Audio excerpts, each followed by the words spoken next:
I know we're all eager to hear from Dr. Carnevale, so it's my pleasure to invite him to the podium at this time.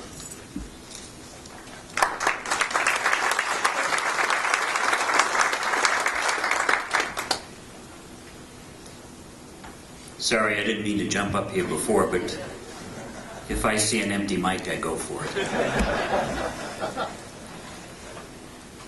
I want to, after 3 inspiring stories, I want to give you some economics, and I hope you deserved it.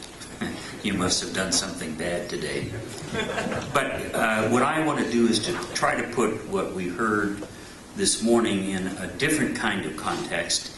And in doing it, I'm going to mix economics and politics in some ways, or at least mix the various purposes of higher education in that way. That is, we all, I think, know that higher education has many masters, has many functions.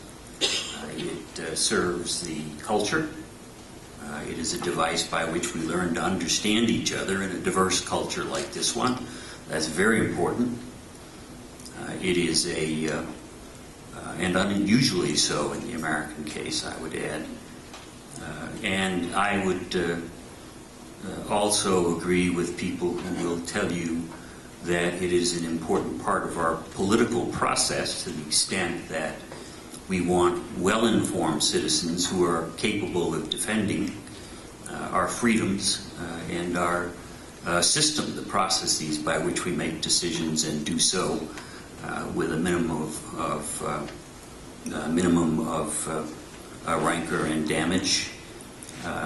And I think it's also important in another sense that educators tend to emphasize most, and that students, I think, know, and that adults especially learn over a lifetime, is that the university, the college, the education system is a place where we all learn to appreciate knowledge for its own sake, for its innate value, not for its utility, not for its uses, but for the joy of knowing in general, which in the end, economists and others have shown over and over again in the last 150 years or so, actually, that as societies get richer, they consume more and more education.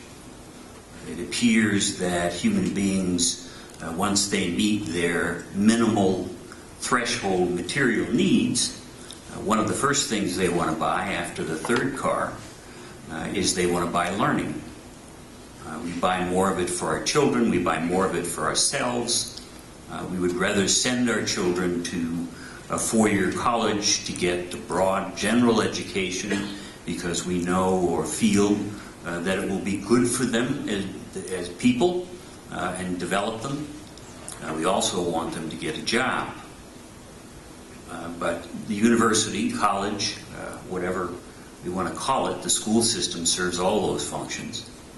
And that is generally well recognized